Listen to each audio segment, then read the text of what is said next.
Pwedeng paki-detalye po ninyo? Your Honor, unang dumating po yung VIP. Sino po yung VIP? Si Senator Erwin Tulfo. Patay Your ka, Honor. Erwin Tulfo. Tapos po, maya-maya Eto na. dumating din po yung dalawang babae. Please identify sino nakakuha nitong picture na to, saan at sino-sino yan.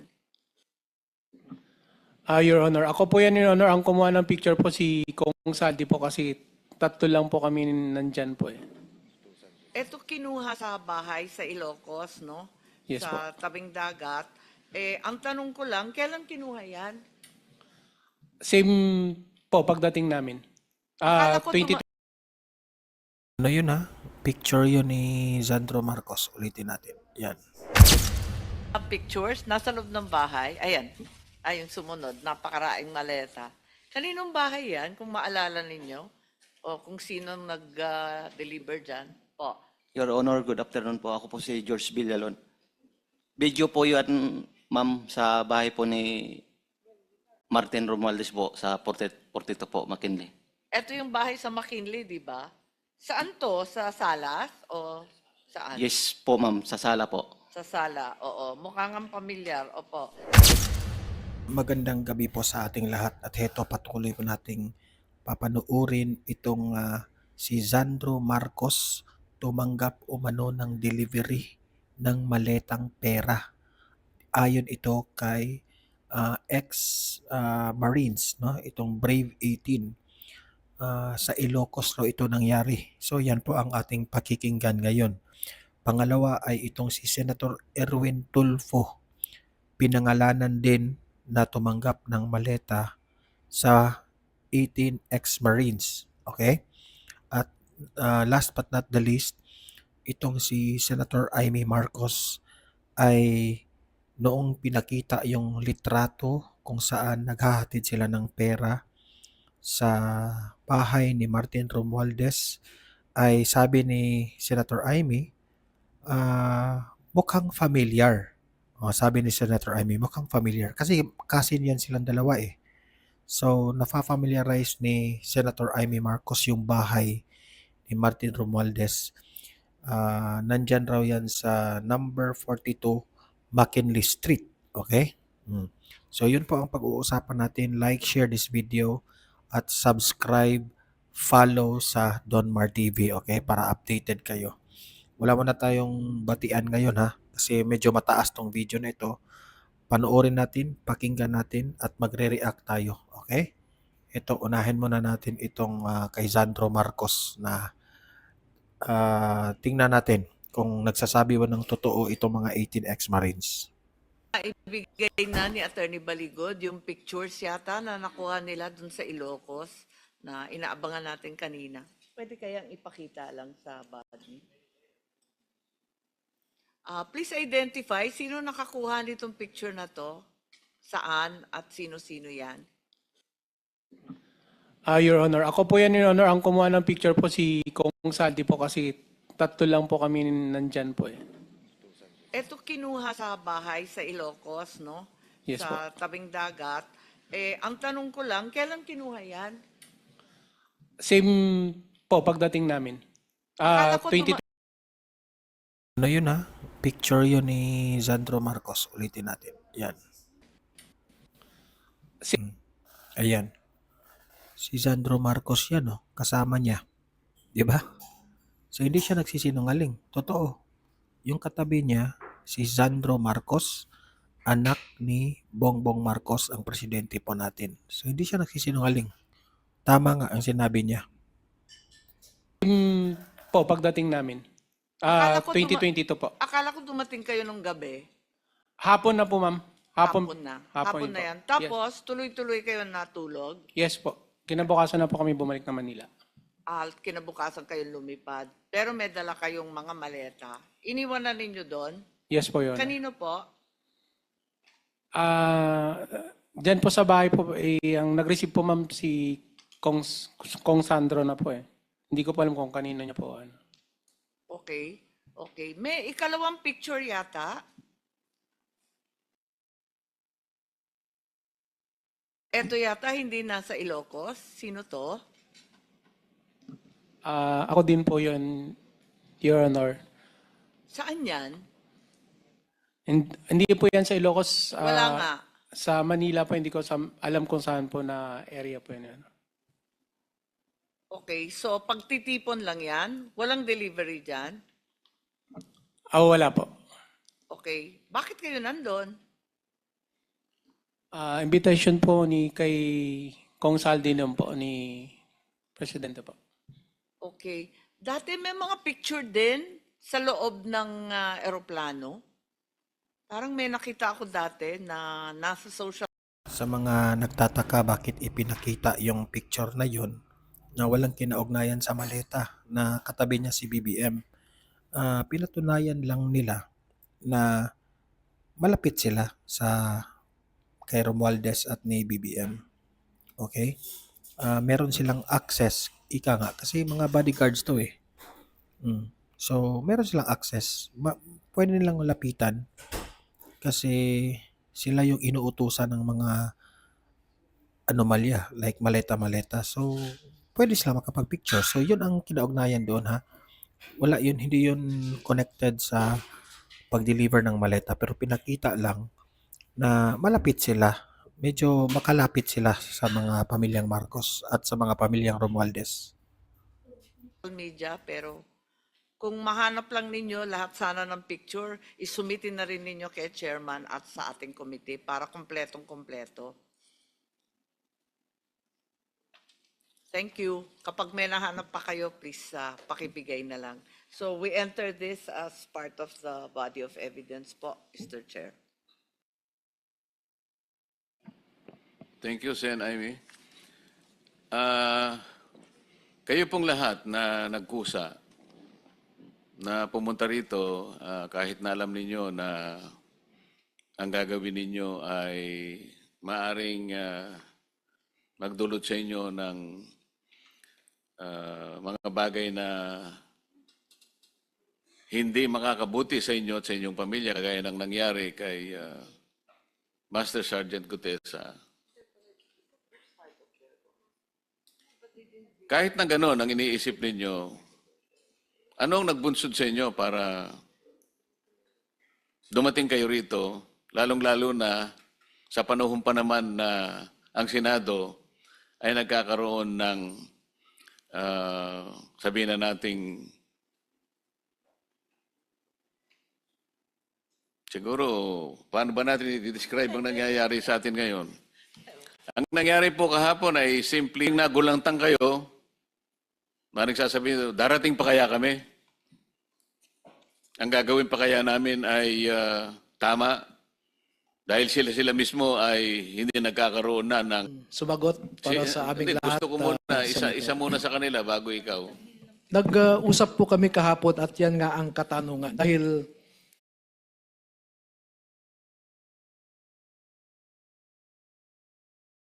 Torpia, Lalo, ang maaring naramdaman nila kagad, ano ba ito?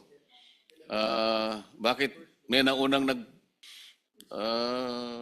chairman ng committee, hindi ba kayo nag-agam-agam na dadalo pa kaya kami? Ano bang mangyayari sa amin kung dadalo kami? Kasi si Sergeant Gutesa, nung una ko siyang makausap, wala kang mapapakinabang dito, sabi ko sa kanya. Ilalagay mo pa ang pamilya mo at saka ang sarili mo sa panganib dito dahil sa mga bagay na itetestify mo bukas, sabi kong ganun. Kung talagang malakas ang loob mo na dumating ka. Nangyari nga, dumating nga siya kaya nakapag-testify siya. Pero alam na ninyo kung anong nangyari pagkatapos ng kanyang testimony. Kahit na yung tao nagbuwis na ng sariling buhay, nagsakripisyo na sa kanyang pamilya, makatulong lamang sa ikahanap ng kasagutan sa problemang nilikha ng flood control na ito, imbes na magpasalamat ang Estado, sinasabi ko sa inyo, siya pa ang ginawan ng mga... Ang totoo po yung abogada na yon na kanyang dinisown yung kanyang pirma ay naharap po sa disbarment. Ako na po ang kusang naghahain ng complaint para ma-disbar yun. Hindi dahil sa Alam kong hindi niya pirma. Alam kong hindi niya pirma yon, pero pinayagan niyang ibang tao na pumirma para sa kanya. Ang totoo nun, hindi lamang si Gutesa ang biktima ng pirma ng ibang tao na kanyang pinayagan. Dahil nakakalap din kami ng mahigit na 44 na affidavit na kanyang ninotaryo, maski pa paano mo bali-balik ta rin, iba't ibang tao talaga ang pumirma, na yun ay nireport niya sa Notarial Registry ng Maynila. Sa mga tweet, hindi lamang si Gutesa ang biktima, maraming na biktima. Imagine, 44 na dokumento, iba-iba na pirma. Talagang hindi niya pirma dahil inihayag niya yung tunay niyang pirma.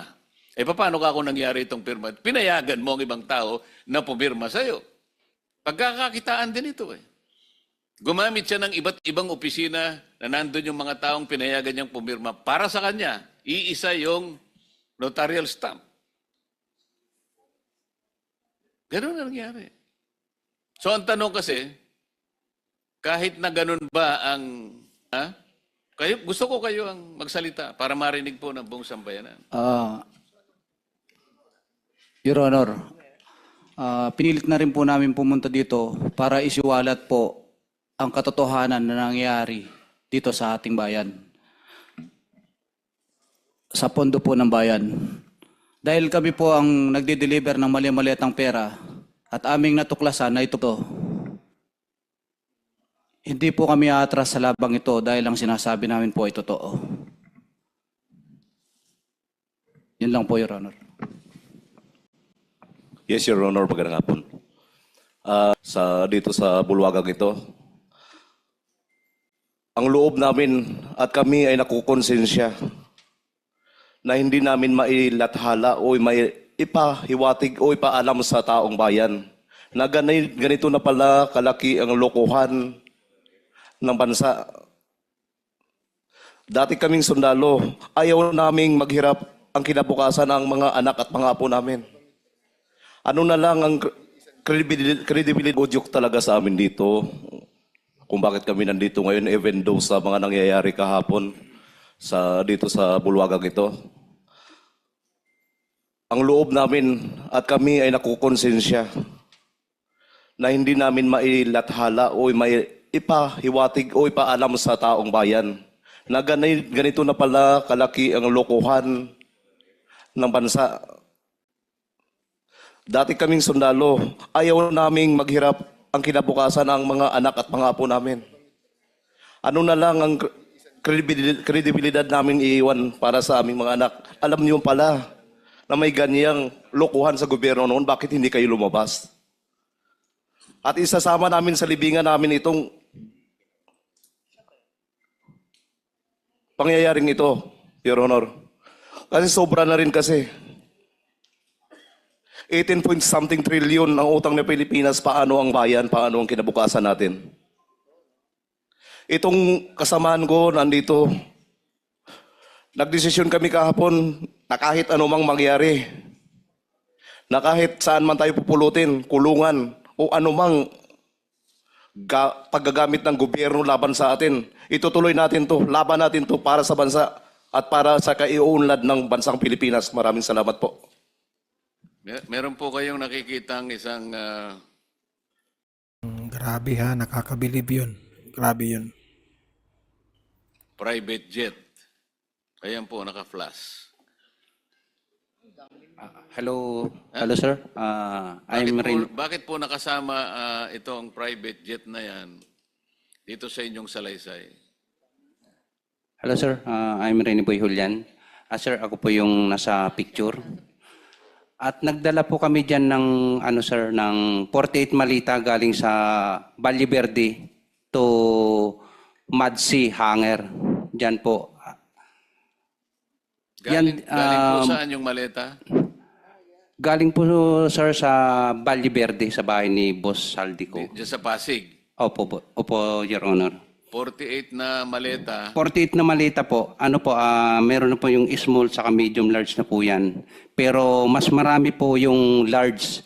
Kasi hirap po kami talaga mag-akyat dyan Yung malaki, kailangan talaga pagtulungan pa minsan 3, 2, hirap Hindi, kailangan po ikwento ninyo. Naglalanding po ba sa Valle Verde ang kanyang kalaking eroplano?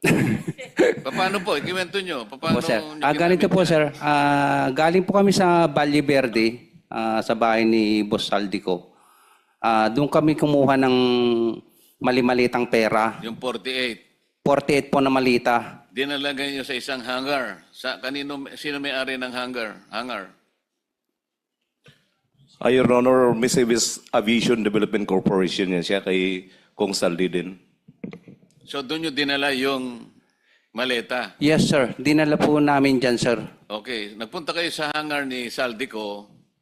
Nakita mo yung aeroplano, nagandahan ka, nagpalitrato ka, ganun ba? Opo, sir. Si Replano eh.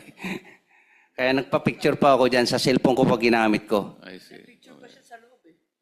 So, yung dinala nyong maleta doon sa hangar ni Saldico, saan nyo diniliver uli? Diyan po, sir, naiwan na po kami dyan, sir. Pagka ano namin dyan, siguro, sir, hindi na kami nagtatagal dyan, sir, sa hangar eh. Congress. Galing yes, sa sir. bahay niya sa Valle Verde, dinala nyo sa kanyang hangar. Yes, sir. Okay. Mr. Chairman, three things. Number one, kailangan mag-hearing tayo ulit next week at kailangan magpadala ng nakakaalam sa Ombudsman, sa DOJ at sa DPWH.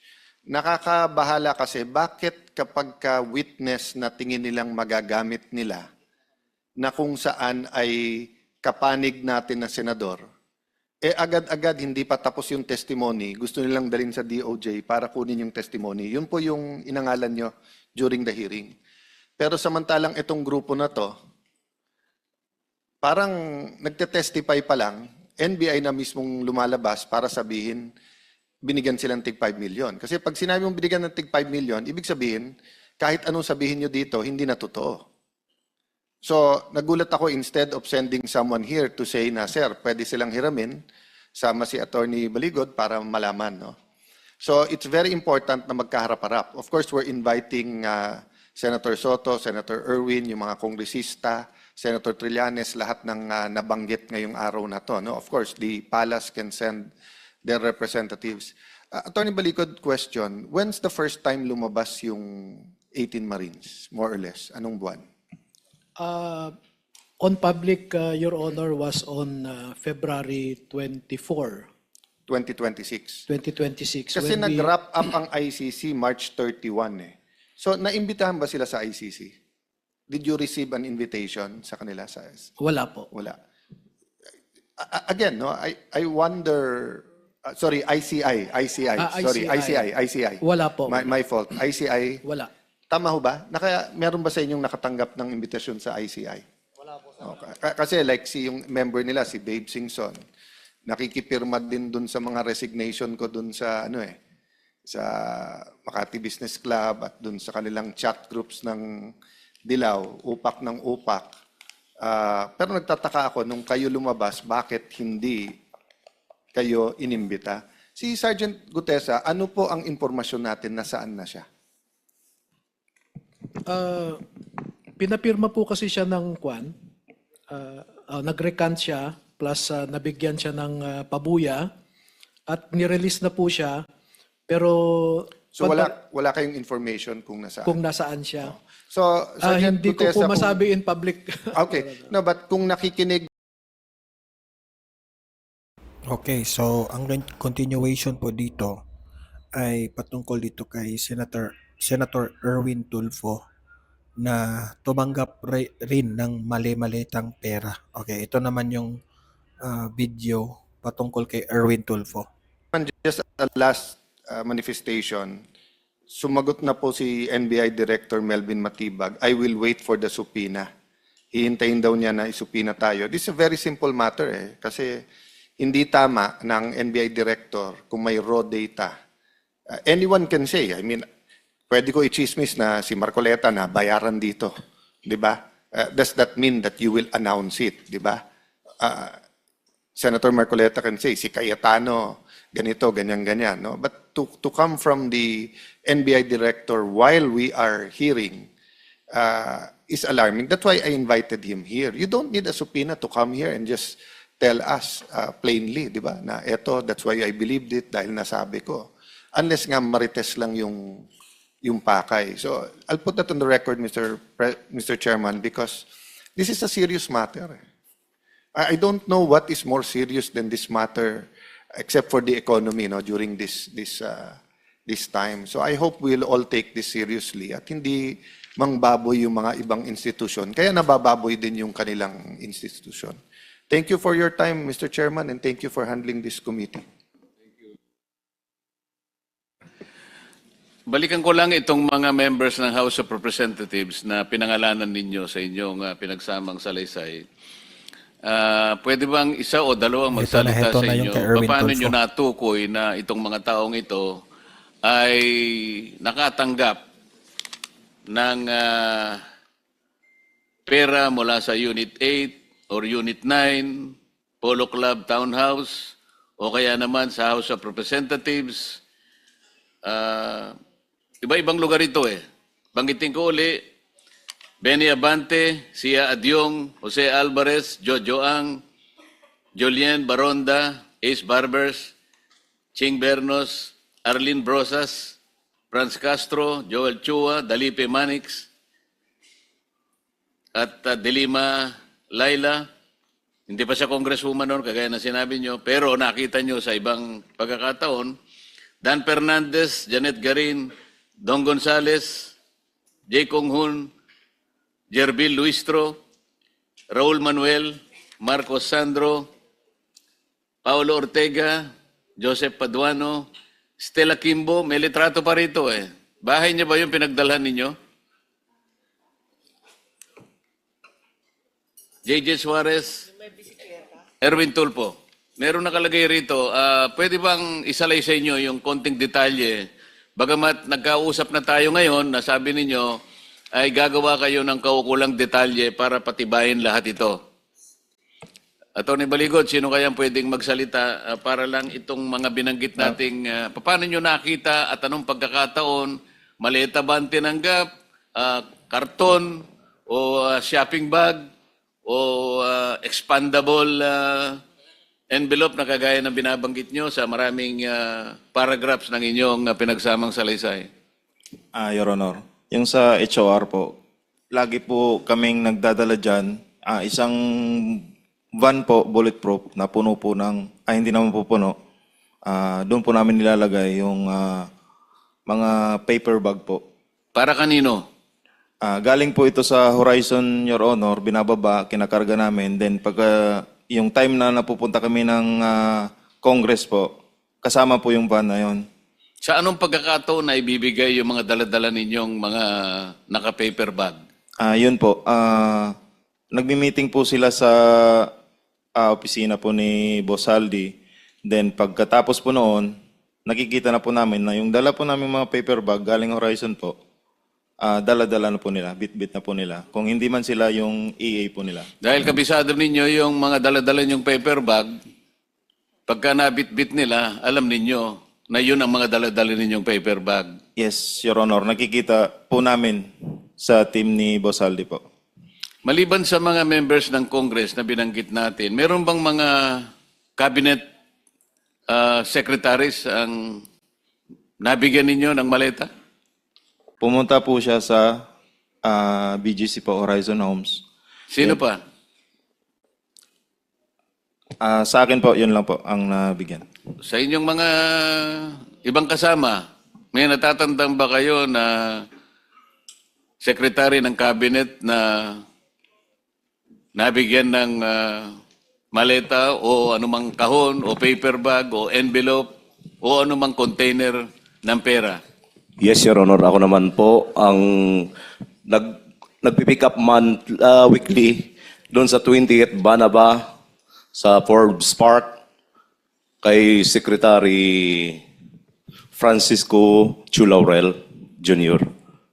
Kasama ko po yung si Top Orly Gotesa, si PR Joey de Guzman, tapos dinadala namin sa bahay ni Joey de Guzman din po.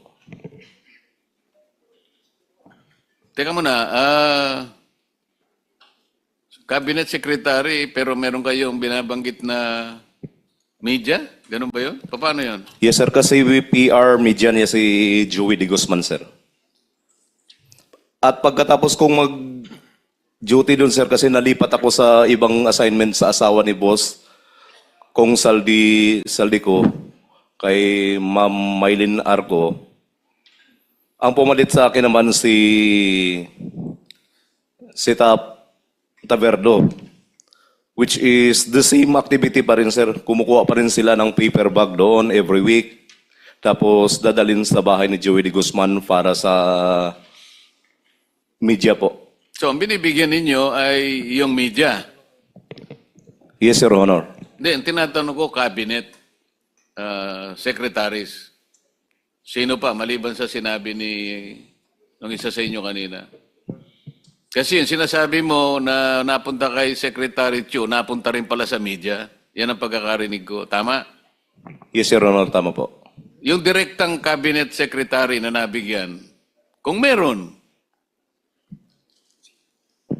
Ako po, Your Honor, si Yosik Bunuan po. Okay. 8 malita rin po yung nadala ko doon. Kasama ko po si Mark Tiksay at si Brian Lasaga. Nandyan din po yan sa Your Honor. Thank you. kanina, Tony Baligod, may nagsasalita sa kasama mo, narinig mo rin siguro, may binabanggit siya na human trafficking kanina, na hindi mo na natin binigyan ng atensyon kanina dahil nakapokus tayo sa maleta. Ngayon, ano yung pangyayari at nabanggit ninyo yung sa issue ng human trafficking? Nabanggit ko po yon para lang magbigay ng example na hindi lahat ng alam nila ay nailagay po dito sa affidavit.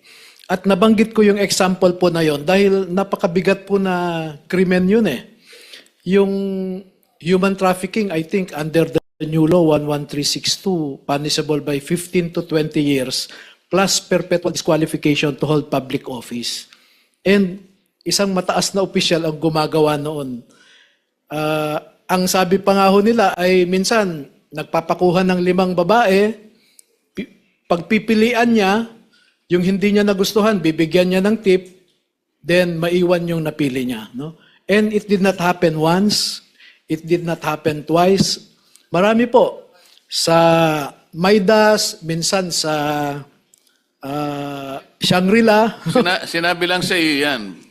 Sinabi rin po pati pangalan, no? Hindi, kinuwento lang sa iyo yan. Opo. Ang ibig ko sabihin, sino makakapagpatunay kung sino yung binabanggit mong opisyal na yan? Nandito po yung dalawa na naka-experience, nakasama ho silang naghatid nung babae. At Teka, ilang pagkakataon? 2? 2 beses po na So, mamimili siya mula sa 5, ganon? minsan 3, minsan 2 ang dadalhin po. Namimili muna siya. Namimili, and then yung napili niya, may iwan doon. At alam po nila kung sino yung mambabatas na yon dahil hinahatid po nila sa kwarto yung babae.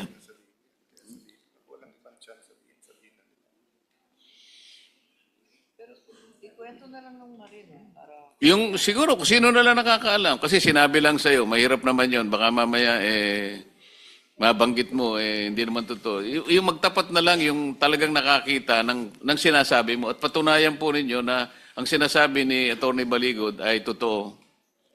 Your Honor, ako po yung naka-experience doon sa Maidas. Pwedeng paki-detalye po ninyo? Your Honor, unang dumating po yung VIP.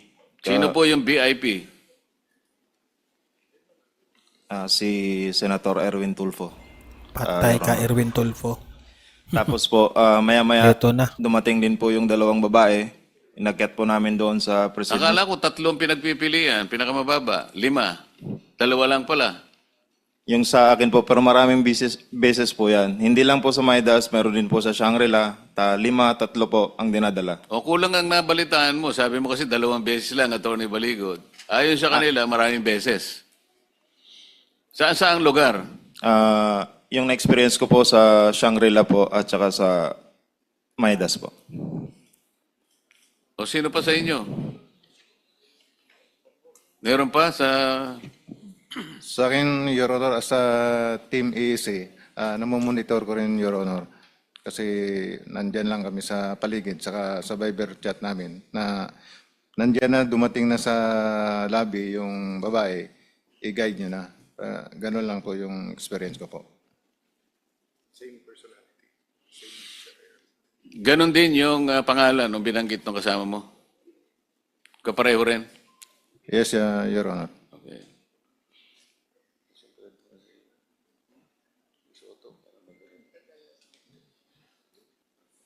Mr. Chairman, the issue kasi here is bakit ayaw ituloy ito. And if ginamit ni Senator Soto at Senator Lacson for false accusation or selective justice, because lumalabas dito magkakampi yung DOJ ombudsman at witnesses, at sila nakakapili kung sino ang state witness at hindi, no?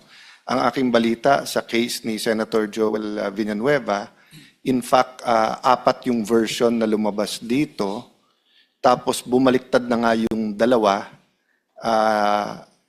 So medyo magulo yung mga storya. So I was just really surprised bakit ganun ang reaction.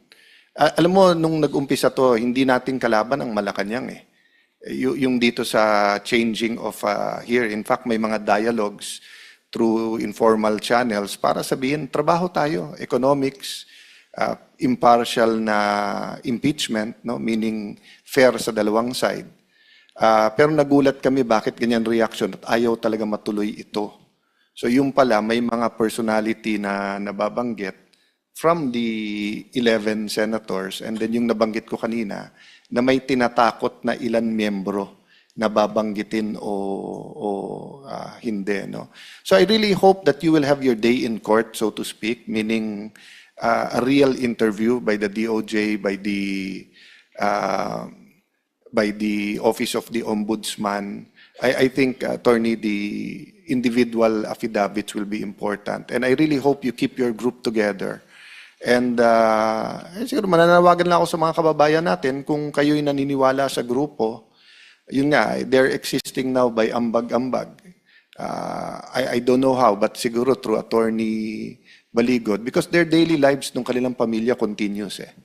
And we don't know if this scandal will be 1 week, 1 month, 1 year, because tip of the... So lumalabas sa inyo, no? 2022 pa lang? When was the first delivery? Sir, paki-mic lang para. September 2022. 2022. And they took office June 30. So, hindi pa siguro namang ghost project yan. So, regardless saan galing ang pera, it only took July, August, September. It only, late July, kasi hindi siya naging APRO until SONA after SONA.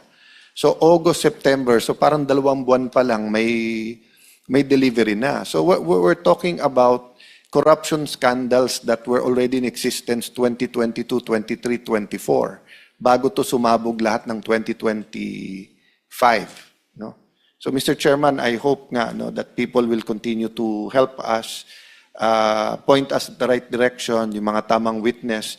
And kabaliktaran, kung may nanonood ngayon na tingin nyo ng bobola, nabayaran, nagsisinungaling ang mga kaharap namin ngayon, give us the information so that we will test their credibility.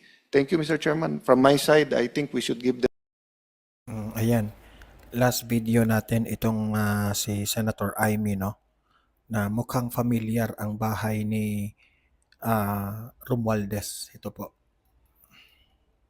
Yes, sino ang nariyan sa picture? O sinong kumuha ng picture? Kaninong picture po yan? May nakakaalala ba dyan? Ma'am, May kasama yan on the same page? Paki-flash na rin. Baka sakali mas kabisado nila yung isa. Yes? Your Honor, yung picture po na yan ay ibinigay ng isang empleyado rin ni Ginoong Saldico na wala dito sa 18.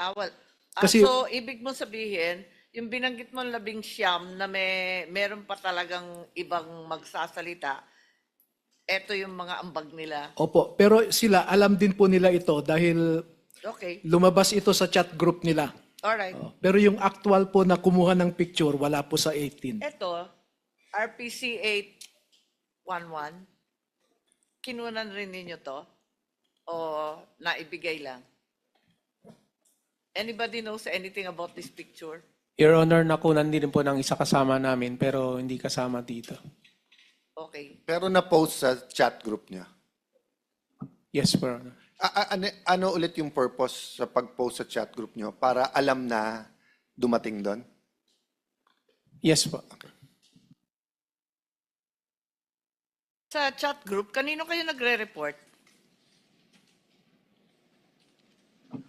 Sa officer in charge namin na close in ni Kong Saldi na PNP na active pa. Active na PNP? Yes, ma'am. Okay.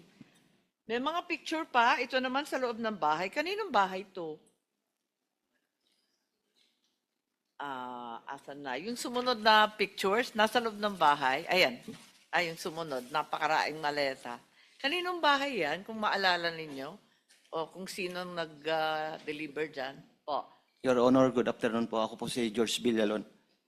Video po yun, ma'am, sa bahay po ni Martin Romualdez po sa 42 po, McKinley.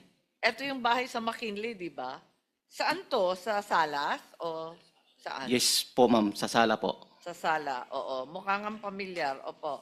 Kailan ito? Mukhang May familiar video raw. po yan, ma'am. May Nakilala video ni siyang kasama. Amy. Yes po. Kasama ko po si John Paul. Si John Paul, yung Estrada po. tao ni Kong Saldi. Po. Yes po. Oo. So ilan ang maleta? Ito ba yung napakaraming maletang pinatid ninyo? Pinakamababang malita pa po yan, ma'am. Ito ang pinakakonti. Yes po. Ilan ito? Nasa Napakarami 20 ka picture po. eh. Nasa 20 po. 20? Yes po. Okay. Kailan? Maalala mo? November 21, 2023 po. 2023? Yes po. Okay. So smallest delivery yan kung tutuusin. Yes po, ma'am. Okay. May mga picture pa? Ito hindi naman yata sa bahay, mukhang airport. Saan to? Yung sumunod. Ayun. Ayun sa kaliwa. Saan yan? Sa ano po yan, ma'am? Sa basement 3, Horizon Homes. Basement 3 ng? Horizon Home, ma'am. Okay. Bali, packet doon sa elevator, ma'am. Papunta sa 56, sa condo unit ni Bosaldi. Oh. Marami po yan, ma'am. Oo, Bali, mukhang napakarami. Isang helera, pare-parehong mga maleta. mga 56 ka malita yung naakyat namin doon, ma'am. 56 maleta. Yung picture dito sa ibaba, ganon din? Yan po yung ano, ma'am. Yung may dilaw. Oo, yung may red, Yan po yung may yellow. box, ma'am. Yan po yung time na kasama ko si Top Orly Gutesa na nag-deliver kami sa 42. 52 po yan. Kasama na po yung box. Yung, ano, ma'am, yung nakaharap, walang putol yung pag-picture. Ako yun po, ma'am. Ikaw yun. Yes po. Okay. Sige. So, itong helicopter, mukhang apat ba yung maleta? Itong may helicopter, the same helicopter kanina, di ba? Magkapareho lang tong helicopter. RPC 811. Kasamahan rin ninyo nagpadala nito, hindi ninyo alam. Yes, Your Honor. Okay. So, andito na si Senator Marcoleta. May mga listahan kayo rito? May mga picture pa rin dito sa sinumpaang salaysay ninyo. Ito naman, nasa loob yata ng sasakyan? Tama ba? Saan to? Nasa loob ito ng sasakyan, saka... Yan, ma'am, sa, ano, sa bahay ni former speaker po. Okay. Pati yung ibaba? Yes po, yes po. Aling bahay? Yan, ma'am, sa, ano, sa Horizon Homes. Sa? Horizon Homes. Akala ko yung kay Saldi, yung kay Horizon. Sorry. Ito, saan to? Horizon Homes yan, ma'am. Sa Pero unit ni hindi Boss bahay Aldi. ni former speaker yan, di ba? Yung nasa taas po, ma'am. Ah, Ayan po. Number 42, McKinley. Asa 42. Okay. And then, yung sa horizon, eto yung ibaba. Yes po. Yan po yung unit. In fairness ha, memorize nila yung mga events ha. Ni Boss Saldi. Eto yung, meron kayong mga dates dito na puros 2022. Tapos, ayan na, yung mga sumunod. O kayong lahat. Kayong tatlo. Sorting mo na. Ako po yung isa, ma'am, yung naka-stripe na polo shirt. Naka-stripe ikaw yun, oo. Sa kaliwa. Ako Sino naman, yung dalawang kasama mo? Ako po, ma'am, si Cecilio Larder Jr. Ako yung sa gitna po, Ikaw ma'am. yung nasa gitna. Ito sa Yeah, po. kanan. Yan po si Mark Tiksay po. Si Tiksay. Ayan na si Mark Tiksay pala. Asan kayo? Yung sa gitna, ma'am. Yung Hindi, alam ko. Kamukha mo nga. Kaya lang, di pa sa puti yung buhok mo nun. Quezon City area yan po, ma'am. Sorry? Saan lugar to? Quezon City po. Sa QC. Ano yun? Saan lugar? Bali, ano yan, ma'am, sa media po yan, pero hindi ko mabanggit. Tinakpan ni attorney, ma'am. Si attorney na po magpaliwanag po. Kasi kami Media? kami po naghatid yan po. May natid po kami. Tapos yung sa ilalim, yung helicopter. Ayan, sa kasama po namin yung nag-picture po, ma'am. Okay. Yung ibang picture, Chair, sabi nila hindi sila kumuha at wala sila sa picture, pero yung mga kasamahan nilang iba, sila ang nagpadala sa group chat, kaya kabisado rin nila. Marami pa rin picture. Tapusin na lang kaya natin, tatlo na lang. Etong nagbubuhatan kayo rito, ay, iba pa yan. Ano yung helicopter na yan? Oo, iba pa pala yan. Kanino yung helicopter na yan? Kay Boss Saldi po, Your Honor. Sa ano po yan, sir? Sa Misibis Bay, sa Albay. Albay? Meron pa kasing ibang helicopter na pinakikita eh. Ayan, kanino ba yan? Sa kanya pa rin, Your Honor. Dalawa po yung Agosta niya. Hindi, kanino nga? Kanino? Kay Boss Elizalde ko po. And for the record, ang nakasakay, Sino yung nakasakay? Nakikita nyo ba? Opo. Sino? Si Senator Ping Lacson at saka si Senator Soto po. Bakit sila nakasakay dyan sa helicopter ni Saldico? Nakasakay pala itong si Lacson at si Soto dito sa helicopter ni Zaldico. Kaya ba ayaw nilang ma-imbestigahan itong 18 ex-Marines? Lacson, sumagot ka dito. Kaya ba hindi mo pinatawag itong 18 ex-Marines kasi kasama ka pala dito sa kanilang affidavit? Huli ka dito, boy. Yan po yung time na pumunta po sila doon sa Bicol po. Election ba yan? Yes po. And for the record, Zaldico has many friends. Everyone has friends at Chopper. No? Yung context nito ay may testimony na naghatid ng pera sa opisina mismo ni Senator Tito Soto. No? So ang context nito ay magkakilala at magkaibigan din sila. Mr. Chairman, just a last manifestation. Sumagot na po si NBI Director Melvin Matibag, I will wait for the subpoena. Hihintayin daw niya na isupina tayo. This is a very simple matter kasi hindi tama ng NBI Director. Ito, bumalik na ito. Itong scene na ito. So, ayan, no? You heard it from the investigation. So, libre kayong mag-comment, mag-react sa mga pinag-usapan sa hearing ng Blue Ribbon Committee. Okay? Ilatag nyo inyong comment. Babasahin natin yan. At sa mga first time dito, subscribe na po kayo kasi libre lang po ang mag-subscribe. Walang bayad yan. Saka like and share na rin para kakalat ito sa taong bayan. See you in my next video. Have a great day. Have a great night. God bless po sa ating lahat. Mabuhay ang Pilipinas and God save the Philippines. Bye-bye.